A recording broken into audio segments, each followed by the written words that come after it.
السلام علیکم قرآن کلاس کے ساتھیوں اور اللہ کی بات سننے والوں، آج ہم سورہ یونس آیت نمبر 11 سے آغاز کرنے جا رہے ہیں اور اس کا دوسرا رکوع ہے۔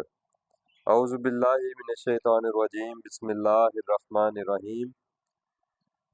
وَلَوْ يُعَجِّلُ اللَّهُ، اور اگر وہ عجلت کرتا اللہ، اردو میں بھی یہ لفظ استعمال ہوتا ہے جلدی، للناس لوگوں کے لیے، الشر کسی قسم کا ان کے ساتھ معاملہ کرنے میں، برائی کا سزا دینے میں، اس کا اصل مطلب یہ ہے اگر انسانوں کے اعمال کی وجہ سے اللہ تعالیٰ بھی اسی وقت ان کو سزا دینے میں جلدی کرتا، استعجالہم بالخیر، جس طرح وہ عجلت کرتے ہیں سارے انسان کسی چیز کو طلب کرنے میں۔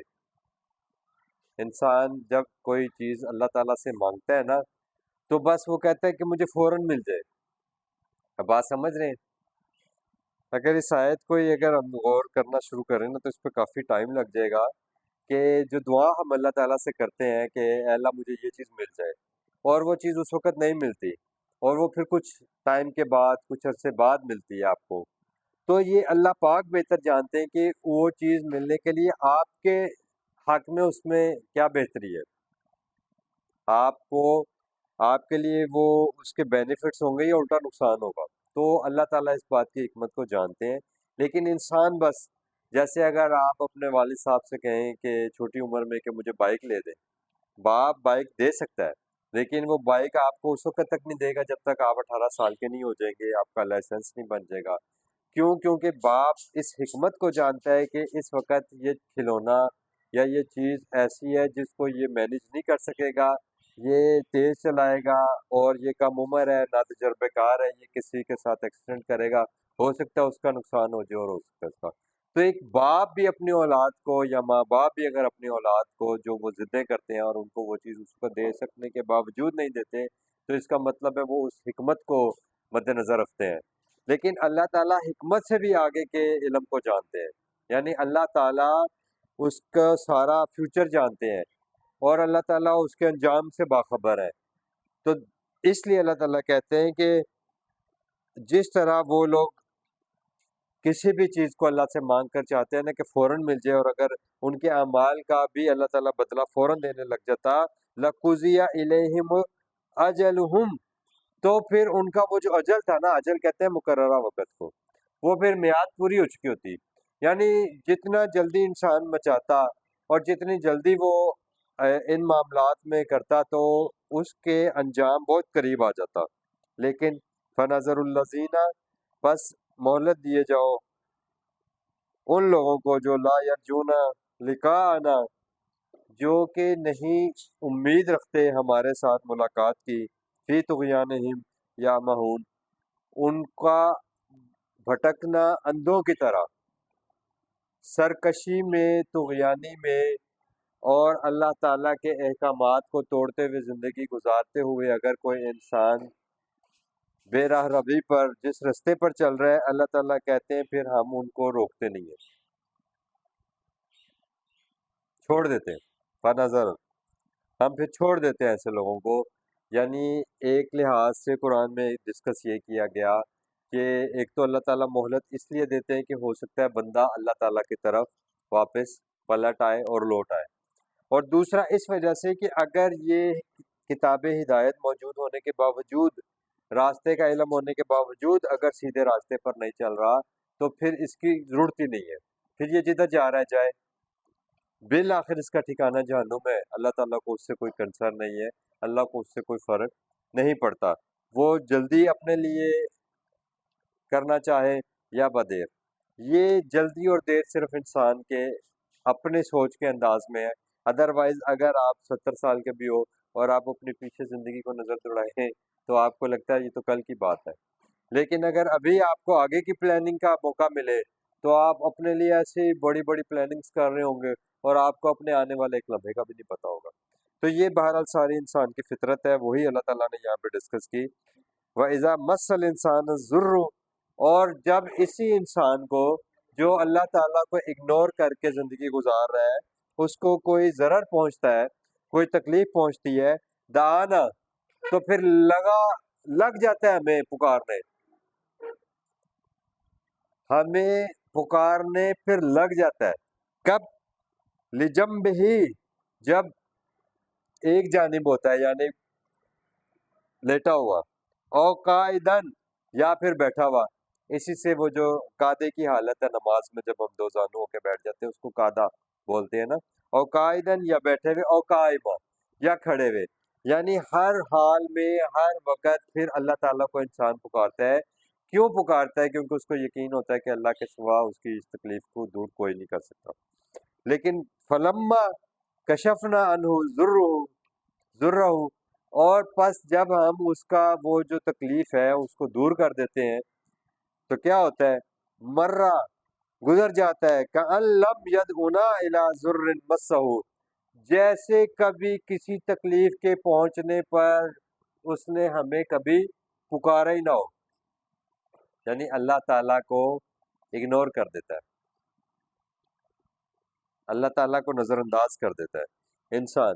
یہ وہی انسان ہے جو پہلے رو رو کے دعائیں مانگ رہا تھا کہ یا اللہ میری تکلیف دور کر دے، میں پریشان ہوں. اور جب اس کی وہ پریشانی دور ہوئی، اب یہ جو بات اللہ تعالیٰ کر رہے ہیں انسان کی نفسیات کے حوالے سے، اس کے رویے کے حوالے سے، اس میں اللہ تعالیٰ یہی بتا رہے ہیں کہ اپنے رویوں کے اوپر غور کرو. آپ کے اندر یہ رویہ تو نہیں ہے کہیں، یعنی یہ ایک جنرل بات کی جا رہی ہے تمام انسانوں کے حوالے سے، لیکن متنبع وہ ہو رہے ہیں جو اس پر خود اپنے بارے میں غور کر رہے ہیں. ہم ان آیات کو یہ سوچ کر نہیں گزر جائیں گے یا گزر سکتے کہ اللہ تعالیٰ نے ایک نفسیات بیان کی کہ انسان ایسے کرتا ہے، اور ہم بھی اسی انداز میں پڑھتے ہوئے گزر جائیں کہ ہاں انسان ایسے کرتا ہے کہ جب وہ تکلیف میں ہوتا ہے تو اللہ کو پکارتا ہے، اور جب وہ تکلیف دور ہو جاتی ہے تو وہ اللہ تعالیٰ کے پاس اپنا تعلق توڑ کر ایسے ہو جاتا ہے کہ جیسے کبھی اس کا کوئی اللہ کے ساتھ معاملہ ہی نہیں رہا. اس کو ہم گزر نہیں سکتے، بلکہ اس کو ہمیں اپنے اوپر لاگو کرنا ہے، کیونکہ اگلی بات یہ بتا رہی ہے کذالک، یہ ہی وہ لوگ ہیں اور اسی طرح زین للمسرفین، ہم نے مزین کر دیے ہیں، ہم نے سجا دیے ہیں اسراف کرنے والوں کے لیے، یعنی حد سے گزر جانے والوں کے لیے، ان کے اعمال ما کانوا یعملون، جو عمل وہ کرتے ہیں اپنی زندگیاں جس روش پر گزار رہے ہیں، ان روش پر ان کی زندگیاں گزرنے کے سارے معاملے کو ان کے لیے بہت اچھا بنا کر ان کو دکھا دیا. یعنی یہ رویے جو انسان کر رہا ہے، اور دیکھیں اگر ہم اپنے اندر جھانکیں تو ہمیں بھی فیل ہوگا کہ ہم بھی کہیں نہ کہیں کسی حد تک شاید انہی کاموں میں مصروف ہیں، اور یہی ہمارا رویہ ہے کہ جب تکلیف پہنچتی ہے تو ہم زیادہ اللہ تعالیٰ کے قریب ہو جاتے ہیں، لیکن جب ہمارے وہ تکلیف کے یا ہماری وہ التجاؤں کے جو دن گزر جاتے ہیں اور آسانیاں اللہ پاک عطا کر دیتے ہیں تو پھر ہم بھی حد سے گزرنے والوں کی طرح رویہ اختیار کر لیتے ہیں. تو اللہ تعالیٰ نے کہا یہ اعمال ان کو بڑے خوشنما لگ رہے ہیں کہ وہ یہ سمجھ رہے ہیں کہ یہ جو کچھ ہو رہا ہے نا یہ ٹھیک ہے، چلتا رہے گا ایسے. یہ رویہ اللہ کو پسند نہیں، اللہ کہہ رہے نہیں. ہر حال میں کیوں کہا گیا کہ صبر اور شکر؟ اس قرآن کا جو نچوڑ ہے وہ تو صبر اور شکر ہی ہے نا، کہ جو بھی معاملہ پیش آئے، اذا اصابتہم مصیبہ قالوا انا للہ و انا الیہ راجعون، جو بھی پہنچنے والی پہنچے اس کے بارے میں وہ یہی کہیں گے کہ یہ دونوں حالتیں اللہ کی طرف سے ہیں، چاہے خوشی ہے چاہے غمی ہے، اور ہر حال میں صبر اور شکر کریں. وَلَقَدْ أَهْلَكْنَا الْقُرُونَ مِن قَبْلِكُمْ، اور اب جب تم لوگ ہو موجود تو یہ جان لو کہ تم سے پہلے ہم نے بہت ساری بستیاں، قریہ اسی سے لفظ بنا ہے، بہت ساری بستیوں کے رہنے والے لوگوں کو ہم نے تم سے پہلے ہلاک کر دیا تھا. لما ظلموا، جب انہوں نے شرک کا رویہ اختیار کیا. وجاءتہم رسلہم بالبینات، اور آتے رہے ان کے پاس ہمارے رسول کھلے نشانیاں لے کر، واضح دلائل لے کر، اللہ تعالیٰ کے بینات بیانات لے کر، نشانیاں لے کر. وما کانوا لیؤمنوا، اور وہ نہیں تھے بھائی ایمان لانے والے، وہ ماننے والے ہی نہیں تھے. کیوں یہ کہا جا رہا ہے؟ کیونکہ اللہ نے کہا ہم نے ان کو ہلاک کر دیا. اٹس مینس کہ وہ ماننے والے نہیں تھے، انہوں نے مان کر ہی نہیں دیا کسی صورت، تو ان کو ہلاک کیا. وداؤٹ ریزننگ ہلاک نہیں کیا جا رہا. پھر بتا دیا کذالک نجزی القوم المجرمین. دیکھیں قرآن اپنی بات کو ایکسپلین کیے بغیر نہیں رہتا. اللہ تعالیٰ نے کس قدر خوبصورتی کے ساتھ اپنی بات کو ایکسپلین کیا کہ ہلاک کر دیا ہم نے تم سے پہلے بستیوں کو، اور آج تم یہاں پر آباد ہو، اور ان کے پاس ہمارے رسول بھی آتے رہے اور وہ ایمان نہیں لائے. یہی جزا تھی ان کی ایسے مجرموں کی. کذالک نجزی قوم المجرمین. یہ جو قومیں ہلاک کی گئی ہیں ان کو عذاب دیا گیا ہے، ان کی جرم یہی تھا کہ اس جرم کی وجہ سے ان کی یہی جزا بنتی تھی، یہی بدلہ بنتا تھا. ثم جعلناکم خلائف فی الارض. اور وہی بات کہ اب تمہیں اس زمین پر آباد کیا ہے، پیچھے آنے والے تم ہو اس زمین پر. خلیفہ کہتے ہیں پیچھے آنے والا، یعنی وہ قومیں وہ امتیں تو ہلاک ہو گئی لیکن ان کے پیچھے اب تم آباد ہو گئے ہو. یہاں پر سورہ بقرہ میں یہ نا کہ تلک امتن قد خلت، یہ جو امتیں تھیں، گروہ تھے، یہ گزر گئے. لہا ما کسبت و علیکم ما کسبتم. جو انہوں نے کمائی کی، جو انہوں نے اعمال کیے وہ ان کے لیے تھے، اور جو تم اعمال کرو گے وہ تمہارے لیے. تو اب تم آباد ہو اس زمین میں، من بعدہم ان کے بعد. لننظر کیف تعملون. یہ کیوں ہے؟ کیونکہ ہم دیکھنا چاہتے ہیں. لننظر اس لیے کہ ہم دیکھیں، اللہ کہہ رہے ہیں کیف تعملون، تم عمل کیسے کرتے ہو. یہ کس قدر رحمت کی بات ہے ہمارے لیے کہ ہمیں پچھلے لوگوں کے رویوں کو بتایا بھی جا رہا ہے. ان کے کتاب اللہ کے ساتھ کیے گئے جو ان کے یعنی کتاب اللہ کے ساتھ ان کا رویہ، ان کا وہ سب وہ بیان کیا جا رہا ہے، اور بتایا جا رہا ہے کہ اب ہم نے تمہیں یہ سب دے دیا. یعنی کتاب اللہ ہمیں دے دی، ہمیں انجام سے آگاہی بھی دے دی، اور ہمیں سیدھا راستہ بھی بتایا جا رہا ہے، اور ہمیں یہ بھی بتایا جا رہا ہے کہ اب تم ہو اس امتحان گاہ کے اندر، اس امتحان گاہ کے اندر اب تم ہو. یہ جو ہمیں وقت دیا گیا ہے نا، یہ وقت ہمیں زندگی بنانے کے لیے دیا گیا ہے. جو اصل زندگی ہے، آخرت کی جو زندگی ہے، وہ بنانے کے لیے ہمیں اب یہ وقت دیا جا رہا ہے. اور اگر تم you are being under observation, ہم تمہیں آبزرو کر رہے ہیں کہ اب تم کیسا ریسپانس دیتے ہو اس ساری دعوت کا، اور پھر اس کے مطابق تمہارا رزلٹ آنا ہے. کیف تعملون واذا تتلی علیہم آیاتنا. اور پھر تمہیں ریفرنس کے طور پہ بتایا جا رہا ہے کہ جب ان کو ہماری آیات پڑھ کر سنائی جاتی تھی، بینات جو بالکل کھول کر وضاحت سے بیان کر دی گئی تھی.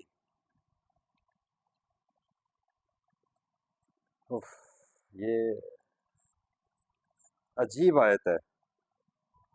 آیاتنا بینات جو کھول کر وضاحت سے بیان کر دی گئیں. اور اللہ نے پورے قرآن میں بار بار یہی کہا ہے آیاتم بینات، آیاتم بینات. یعنی بین وہ چیز ہوتی ہے جو اپنی وضاحت خود کرے. کتاب مبین، یہ کتاب کون سی ہے؟ اپنی وضاحت خود کرنے والی کتاب ہے. جبکہ ہمارے علماء کرام یہ کہتے ہیں کہ قرآن تمہیں سمجھ ہی نہیں آئے گا. قرآن تو تمہیں سمجھ ہی نہیں آئے گا. تو سمجھ پھر کیا آئے گا؟ جو یہ بات کرتے ہیں اس کا جواب نیچے آنے لگا. قال الذین لا یرجون لقاءنا. لیکن یہ ذہن میں رکھو، یہ لوگ وہ ہیں جن کو ہمارے ساتھ ملنے کی ملاقات کی امید نہیں ہے. اور میں ہمیشہ یہ کہتا ہوں، یہ بار بار لفظ کیوں آتا ہے کہ لا یرجون لقاءنا؟ پیچھے بھی آیا، پہلی آیت میں بھی ہم نے یہی لفظ پڑھا، اور اس آیت میں بھی وہی لفظ آ رہا ہے کہ اللہ تعالیٰ سے ملاقات کی امید نہیں. اس کا مطلب کیا ہوا؟ ہر کوئی کہتا ہے مرنا ہے، ہر کوئی کہتا ہے قیامت کے دن اللہ کے سامنے پیش ہونا ہے، لیکن اللہ سے ملاقات کی امید کا کیا مطلب ہے؟ یعنی ان کا ذہنیت سازی ایسی کر دی گئی ہے کہ اللہ نے کیا کرنا ہے تمہارا، تمہیں تو ادھر چھڑانے والے آ جائیں گے، تمہیں تو بچانے والے آ جائیں گے، تمہیں تو نکال کر لے جانے والے آ جائیں گے، اور جب تک تمہیں وہ چھڑا نہیں لیں گے، بچا نہیں لیں گے، وہ اپنی جگہ سے نہیں لیں گے. پنجابی کہتے ہیں پیراں نے مٹی نہیں چھڑ دی. اتنا یقین دلا دیا ہے لوگوں کا ایمان اس بات کے اوپر، اتنا مضبوط کر دیا ہے کہ وہ اپنے پیروں کی مٹی نہیں چھوڑیں گے قیامت کے دن، اس وقت تک جب تک تمہیں اللہ کی پکڑ سے چھڑا کر نہ لے جائے۔ تو جس نے چھڑانا ہے بندے نے تو اس کے لڑ لگنا ہے نا، پھر اللہ کے لڑ لگنے کی ضرورت کیا ہے؟ یہ کانسیپٹ آپ سمجھے۔ کیوں آج کوئی اللہ کے لڑ نہیں لگ رہا؟ کیوں کوئی اللہ کے ساتھ اپنا تعلق مضبوط نہیں کر رہا؟ سورہ زمر کی آیت نمبر 2، وہ کہتے ہیں لا یعبدون، ہم تو ان کی عبادت تو نہیں کر رہے، ہم کیوں نہ، ہم نے ان کو پکڑا ما نعبدہم الا لیقربونا الی اللہ زلفی، یہ تو ہمیں اللہ کے قریب کر دیں گے، یہ تو ہم نے اس وجہ سے پکڑے ہوئے ہیں، یعنی سارا تعلق ان کے ساتھ جوڑا ہوا ہے، اللہ کے ساتھ کوئی تعلق نہیں ہے۔ اللہ کہتا ہے یہ جو تم اختلاف کر رہے ہو نا، یہ قیامت کے دن میں فیصلہ کر دوں گا، آج قرآن نے فیصلہ بتا دیا ہوا ہے، فیصلہ یہی ہے، یہ بتا دیا ہے، یہ الفاظ اللہ کے ہیں، لا مبدل لکلمتہ، اس کے کلمے کو، اس کی بات کو، اس کے ڈیسیژنز کو کوئی چینج نہیں کر سکتا۔ یہ قانون کی کتاب ہے بھائی، یہ کتاب لفظ کا ترجمہ ہی قانون ہے، پتہ ہے آپ کو؟ کتاب کا مطلب ہے قانون۔ جو کتاب آپ کو آپ کے اسکول نے دے دیا نا کہ یہ آپ کی کورس ہے، یہ آپ کا سلیبس ہے، وہی آپ کا، اسی میں سے امتحان لیا جائے گا، باہر سے آپ کے سلیبس سے کچھ نہیں آئے گا، وہی آپ کے قانون ہے آپ کے لیے، آپ کو اس کی پاسداری کرنی ہے، آپ کو اس کے اوپر عمل درآمد کرنا ہے، آپ کو اس کی تیاری کرنی ہے۔ تو وہ کیا کہتے ہیں، ان کا مطالبہ کیا ہے؟ ایت بقرآن غیر ھذا، اے بھائی قرآن کے علاوہ کچھ لاؤ۔ اوپر بات آئی تھی نا آیات بینات پہ، کیا کہتے ہیں؟ یہ قرآن نہیں سمجھ آئے گا تو کیا کرو، 16 علوم اور سیکھو، 36 کتابیں اور لے کر آؤ، پھر تمہیں سمجھ آئے گی دین کی۔ یہ بڑی کلیئر بات ہے، یہ قرآن اپنی تشریح خود کر رہا ہے، میں تو خود سے کوئی الفاظ اپنے ایڈ نہیں کر رہا۔ ہاں، جس کو ان آیات کو، آیات بینات کو نہیں سمجھنا، جنہوں نے اللہ نے کہا ہے نا ان کے کانوں پر پردے ہیں، آنکھوں پر پردے ہیں، تو پھر وہ یہی ہے، اور بدلہ، یا پھر اس قرآن کو بدل دے بھائی۔ اور میں آپ کو بتا رہا ہوں کہ کتاب قانون ہے، تو قانون اور قیامت کے دن اسی یہی فیصلہ ہے اللہ کا۔ اگر آپ کو یا مجھے یا کسی کو اللہ کے قیامت کے دن کے فیصلے نظر نہیں آ رہے تو وہ اپنا خود احتسابی کر لے، اور اگر قرآن سے خود احتسابی کر لیں گے تو کامیاب ہو جائیں گے انشاءاللہ۔ یہ 2 × 2 4 والا فارمولہ میں آپ کو بتا دوں، کوئی اوپر نیچے نہیں ہوگا۔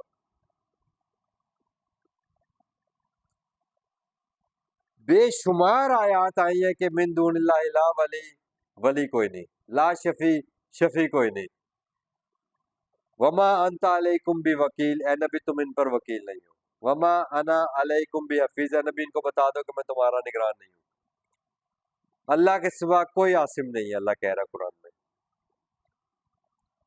انت، کیا اے نبی جب ان کے اوپر عذاب کا کلمہ حق ہو جائے گا،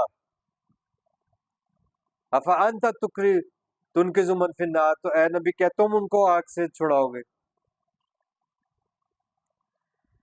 ایت بقرآن غیر ھذا او بدلہ، یا تو اس قرآن کے علاوہ کوئی دوسری بات کرو بھائی، یا اس کو ہی تبدیل کرو، یہ ہمارے نظریات کے اور ہمارے مفادات کے سب سے بڑھ کر خلاف ہے۔ کل، اب جواب سن لو، یہ جن نبی کے ریفرنسز دے دے کر ہمیں کتابیں اور پیش کرتے ہیں اور کہتے ہیں کہ قرآن میں تو بھائی تمہیں سارا، قرآن میں مکمل دین نہیں ملے گا، اچھا جی کہاں جائیں؟ وہاں جائیں، کس کے نام پر جائیں؟ قال رسول اللہ، تو قال رسول اللہ کا آ گیا کول، کل اے نبی صلی اللہ علیہ وسلم آپ ان کو خود بتائیں، ما یکون لی، میرے لیے تو یہ ممکن ہی نہیں ہے، ان کہ ابدل لہو کہ میں اس کو بدلوں، میں نہیں بدل سکتا، میرے تو بس میں ہی نہیں ہے۔ اس کا مطلب اس قرآن کی آیت سے آج آپ یہ بات پلے باندھ لیں کہ قرآن کی تصدیق کے ساتھ ہر بات قابل قبول ہوگی، اور قرآن سے ٹکرانے والی کوئی بات قابل قبول نہیں ہوگی، نہ کسی مسلمان کو نہ ہی اللہ کو۔ یہ بالکل کلیئر کٹ بات ہے، کیونکہ رسول اللہ صلی اللہ علیہ وسلم کی سٹیٹمنٹ آ گئی کہ اس قرآن کے بدل نہیں سکتا، جو قرآن میں آ گیا وہی قانون ہے، اور اس قانون سے کوئی ہٹ نہیں سکتا۔ ان اتبع الا ما یوحی الیہ، اور میں اسی قرآن کو جو میری طرف وحی کیا گیا ہے اسی کی پیروی کر رہا ہوں۔ اگر تم نے اتباع کرنی ہے تو اسی قرآن کی کرو، کیونکہ میں اسی قرآن کی پیروی کر رہا ہوں۔ تو میری اتباع اگر تم نے ڈھونڈنی ہے، میری سنت اگر تمہیں کہیں چاہیے، تو اس قرآن سے دیکھ لو کہ آیا قرآن میں حکم موجود ہے، تو پھر وہ میری سنت ہے۔ انی اخافو، میں یہ خوف رکھتا ہوں، اگر رسول اللہ صلی اللہ علیہ وسلم کے عاشق یا ان کے فالوورز یا ان کے امتی رسول اللہ صلی اللہ علیہ وسلم کے بارے میں کوئی بھی عقیدہ رکھتے ہیں، تو وہ یہ جان لیں کہ سب سے پہلا عقیدہ ان کے بارے میں یہ ہونا چاہیے کہ وہ کہہ رہے ہیں کہ مجھے خوف ہے ان عصیتو ربی، کہ میں نافرمانی کروں اپنے رب کی، اگر میں قرآن کے علاوہ کہیں اور دین تلاش کروں تو۔ میرے نزدیک اس آیت کا یہی مطلب ہے۔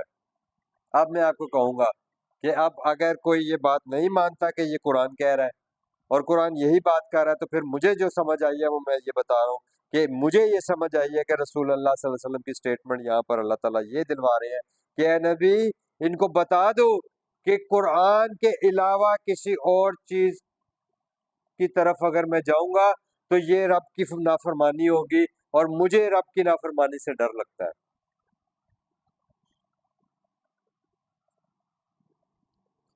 عذاب یوم عظیم، کیونکہ مجھے تو وہ جو قیامت کے دن اللہ کے سامنے کھڑے ہونا ہے اور اس سے ملاقات کرنی ہے، میں اس سے بے خوف اور نہ ڈر نہیں ہوں۔ اور آپ امت کا حال دیکھ لیں، رسول بے خوف نہیں ہے اور امت بے خوف ہوئی ہے، اور یہ کوئی دل لگی نہیں ہو رہی۔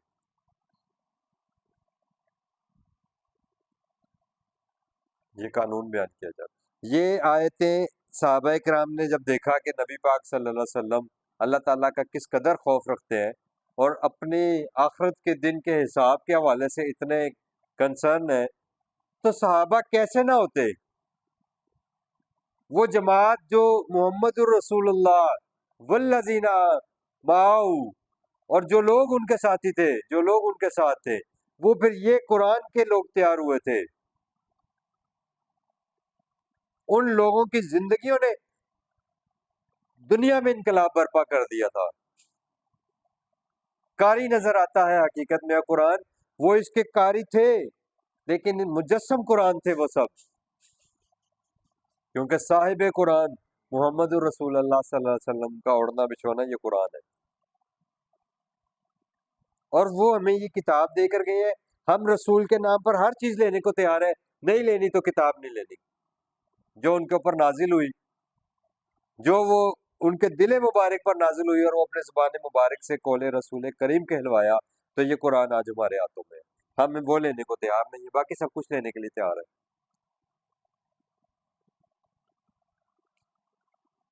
کچھ دن پہلے وہ گئے ہوئے تھے جماعت اسلامی والے اسلامی انقلاب برپا کرنے، ان کے ساتھ یہ باقی نہیں اٹھے کہ چلو ہم بھی چلتے ہیں اسلامی انقلاب ہی برپا کرنا، اکٹھے کر لیتے ہیں۔ ان کے ساتھ یہ باقی نہیں اٹھے، آج یہ دوسرے جا رہے ہیں اسلامی انقلاب برپا کرنے، تو آج وہ سوئے ہوئے۔ یہ کیسا اسلام ہے یار؟ یہ کیسا انقلاب چاہتے ہیں یہ لوگ کہ اس ملک میں اسلام آئے؟ کیونکہ کسی کے پاس اسلام نہیں ہے، سب کا اپنا اپنا موڈیفائڈ پیکج ہے،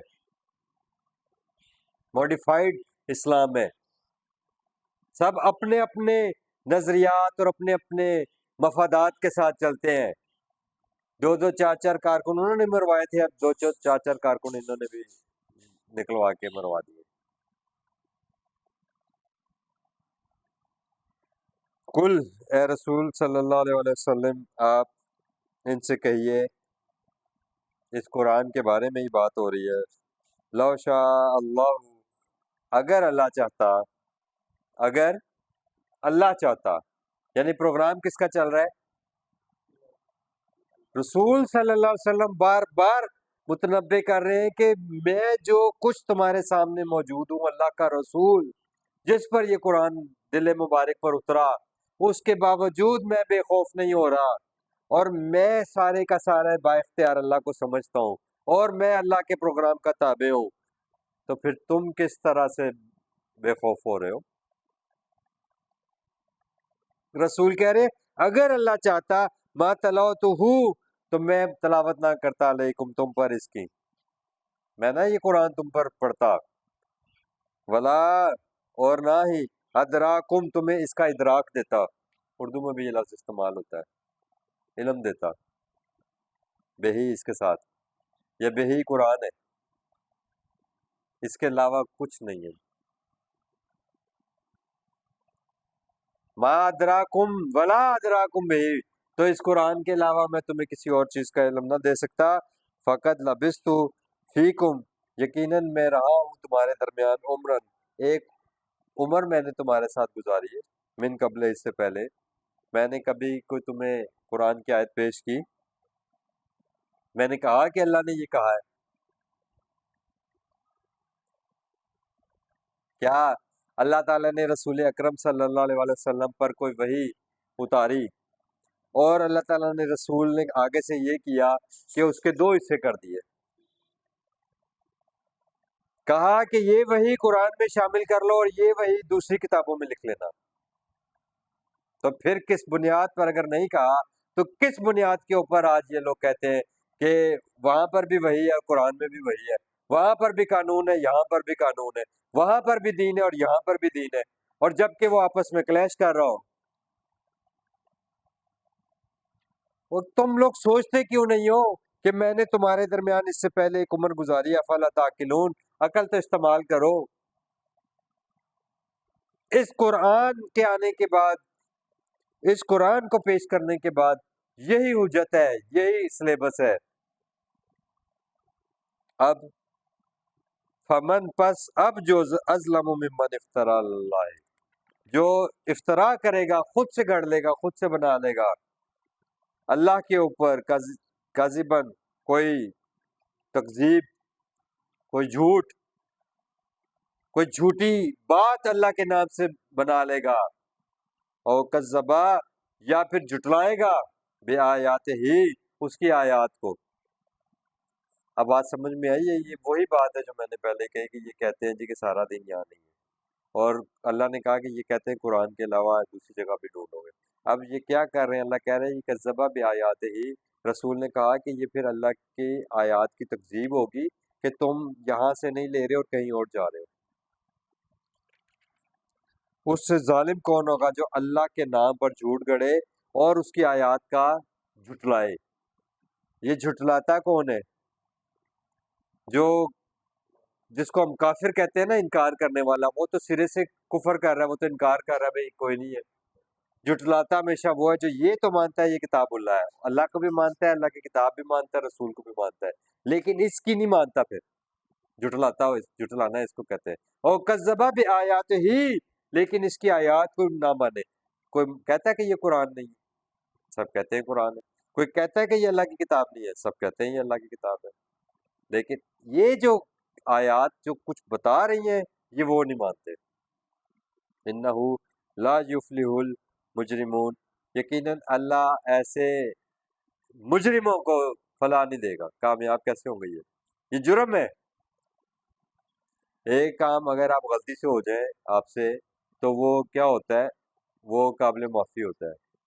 آپ نے اپنی سوسائٹی میں بھی ایک ٹرم سنی ہوگی، قتل خطا، یعنی کوئی ایسا مرڈر، کوئی ایسی جان چلی جائے آپ سے جو آپ کی خطا سے ہو، غلطی سے ہو جائے، تو اس کے بارے میں آپ کو قانون جو ہے وہ بہت زیادہ نرمی کرتا ہے آپ کے ساتھ معاملے کو پرکھنے کے بعد، کہ ثابت ہو جائے کہ یہ واقعی خطا ہوا ہے، تو پھر اس میں آپ کو ریلیف دے دیا جاتا ہے۔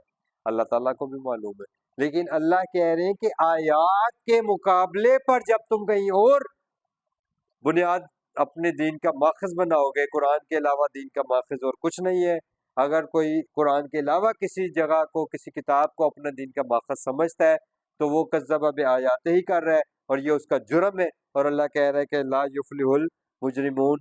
یہ کچھ آیتیں اس رکوع کی رہ گئی ہیں، انشاءاللہ ہم نیکسٹ ٹائم دیکھیں گے۔ اللہ پاک ہمیں اس قرآن کو سیکھنے سمجھنے والا بنائے، اور اس قرآن کو انسانیت تک پہنچانے کی جو ذمہ داری ہے اس کو اللہ تعالیٰ ہمیں انسانیت تک پہنچانے کی گواہی دینے والوں میں شامل کر لیں۔ آمین یا رب العالمین۔